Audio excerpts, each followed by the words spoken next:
Hi, I'm Austin from PenShot. Today I'm going to tell you a little bit about one of our devices, the PenShot. I actually prefer to call it the James Bond pen because this is an everyday pen that has a Fisher Space ink cartridge in it, so you can write in the rain and you can write up to a mile with this pen cartridge. You don't have to worry about it being wet in order for it to be operational. Now, on the flip side, this is also a self-defense device. So today what I have here is I got two different barrels with me. The blue barrel is our standard practice barrel. What I have here, just to show you guys what the actual real live barrel looks like, is the black and red barrel. This is our live barrel. It has the same compound as our stick shot, which is that nasty pure capsaicin and pava powder, about 16 million on the Scoville scale.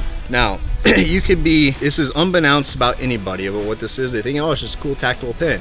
However, if anybody is showing you any type of threat tendencies or potential want to cause harm, this can really quickly incapacitate that person. You have a two-way safety here, which is the red switch, which you rotate left or right, does not matter what side it is on.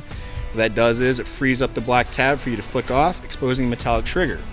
Now it's ready to fire. With this device, I have about the range of about 30 to 40 feet. Thank you very much. Hope you guys have a great day.